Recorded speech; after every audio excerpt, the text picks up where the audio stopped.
Hello guys, Bangla ethical hacking YouTube চ্যানেলে আপনাদের সবাইকে স্বাগতম।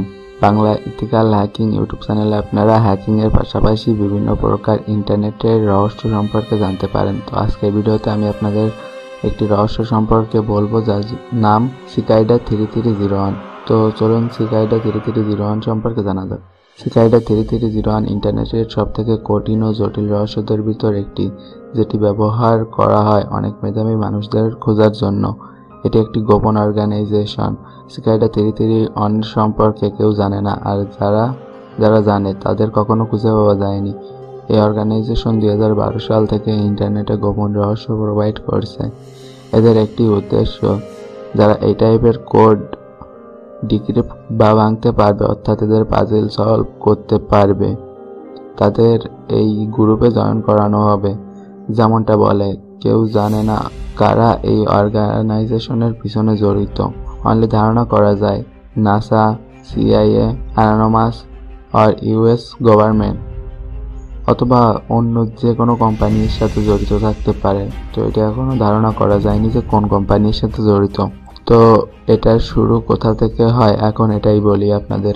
যেমনটা বলা হয় যে 2012 সালে 4chan ওয়েবসাইটে একটা পোস্ট দেখা গিয়েছিল। 4chan এমন একটি ওয়েবসাইট যেখানে সকলে অ্যানোনামাসলি চ্যাট করতে পারে। তো ওই ওয়েবসাইটে একটা কালো ইমেজ এবং তার উপর হোয়াইট কিছু লেখা ছিল। তো লেখাটি এমন ছিল, hello, we are looking for highly intelligent individuals, to find them we have devised a test. There is a message hidden in this image. Find it and it will lead you on the road to find us. We look forward to meeting the few that will make it all the way though. Good luck 3301. তো এই কোডটির মানে এমন যে তারা এমন এক ধরনের intelligent লোক খুঁজছেন যারা এই পাজলটি সলভ করতে পারে এবং পাজলটি সলভ করলে তাদের কাছে পৌঁছানোর রাস্তা পাবে। এই পাজলটি সলভ করতে হলে আপনাকে অনেক কিছু জানা লাগবে, লেটেস্ট টেকনোলজি থেকে পুরনো সভ্যতা সবকিছু, এবং আপনাকে টেকনোগ্রাফি অ্যান্ড ক্রিপ্টোগ্রাফিতে অনেক ইন্টেলিজেন্ট হতে হবে। যখন আপনি এই পাজলটি সলভ করবেন তখন আপনি একটা নতুন পাজলে চলে যাবেন, আর সেটি আগের থেকে অনেক কঠিন হবে। 2012 সালে যারা এই পাজলটি সলভ করেছিল তারা একটি ট্রু নেটওয়ার্কের পেজে পৌঁছেছিল।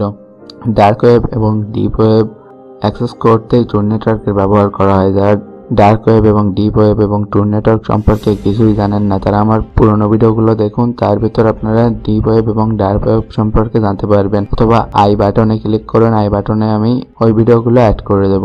যারা সব থেকে স্মার্ট ছিল এবং যারা আগে ওই পেজে গিয়েছিল তারা দেখতে পেয়েছিল যে ওই পেজে কি ছিল, তো ওই রহস্য শেষ কোথায় ছিল।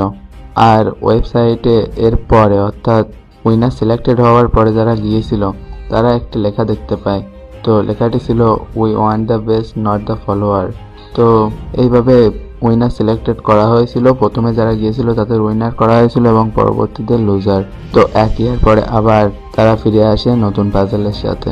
যারা এটি সলভ করছে তাদের কাউকে কখনো কেউ খুঁজে পায়নি, আর যারা পারেনি তারা পরের ইয়ারের জন্য ওয়েট করেছে নতুন পাজলের জন্য। নেক্সট ইয়ারের পাজল 4chan ওয়েবসাইটে পোস্ট না করে টুইটারতে পোস্ট করা হয়। এটা আগের থেকে অনেক কঠিন এবং মুশকিল ছিল, বাট 2015-তে কখনো পাজল পোস্ট করা হয়নি, কিন্তু 2016-তে সিকাইডা আবার নতুন পাজল দেয়। তো এখন কথা, এরা হাইলি ইন্টেলিজেন্ট লোকদের দিয়ে কি করবে? তো অনেক কিছু ধারণা করে। কিছু লোক দাবি করে যে এটা একটি অর্গানাইজেশন যারা অ্যানোনিমিটি অ্যান্ড ক্রিপ্টোগ্রাফিকে ইনক্লুড করতে চায়, এই কারণে এই ধরনের অর্গানাইজেশনের জন্য কাজ করছে। তো আপনাদের মনে এখন একটা কোশ্চেন আসে যে কেউ কি নেই যে এটি সলভ করেছে আর এই ব্যাপারে কিছু বলেছে?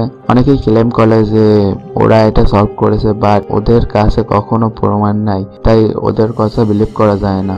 আর কখনো আসল উইনার সামনে আসেনি। কিন্তু একটা নাম আছে, ইরিকসন, যে 2012 সালের পাজলটি সলভ করেছিল, বাট তারপরে ট্রু নেটওয়ার্কে পৌঁছানোর আগে উইনার সিলেক্টেড করা হয়ে গিয়েছিল। আর ইরিকসনের হিসাবে এরপরে হয়তো ভেরিফাই হওয়ার জন্য আরেকটা পাজল সলভ করা লাগে, অর্থাৎ একবার উইনার সিলেক্ট হওয়ার পরেও তাকে আরো একটি পাজলের ভিতর দিয়ে যেতে হবে এটি চেক করার জন্য সে যে ফেক কিনা। তো এটি হলো সিকাইডা 3301। দেখতে থাকুন Bangla ethical hacking YouTube channel. আমার ভিডিওটি যদি আপনাদের ভালো লাগে তাহলে অবশ্যই লাইক করবেন, কমেন্ট করবেন এবং শেয়ার করবেন। আমি আপনাদের লাইক, কমেন্ট এবং শেয়ার দেখে বুঝতে পারবো যে আমার ভিডিওটি আপনাদের কাছে কত ভালো লেগেছে। তো আমার ভিডিও যদি আপনাদের বিন্দুমাত্রও সাহায্য করে জ্ঞান অর্জনে তাহলে অবশ্যই আমার পোস্টগুলো শেয়ার করবেন। এবং বাংলা ইথিক্যাল হ্যাকিং এর একটি ইথিক্যাল হ্যাকিং কোর্স রিলিজ হয়েছে, যার ভিতর বিভিন্ন প্রকার হ্যাকিং টুলস এবং হ্যাকিং টিউটোরিয়াল তৈরি করা থাকবে। তো এইগুলো দেখে আপনারা হ্যাকিং শিখতে পারেন খুবই সহজে। আপনারা হয়তো জানেন যে ইউটিউবে পলিসির কারণে সব টিউটোরিয়াল দেওয়া সম্ভব হয় না। তো এই কারণে আমি ওই টিউটোরিয়ালগুলো একটি জিপ ফাইলের ভিতর তৈরি করছি এবং ওইটি রিলিজ করব কিছুদিন পর। তখন আপনারা ওইটি কিনতে পারেন আমার থেকে। আর ওটি ফ্রিতেও নেওয়ার একটি উপায় আছে। তো ওইটি দেখতে হলে গিভওয়ের ভিডিওটি দেখুন। ধন্যবাদ সবাইকে।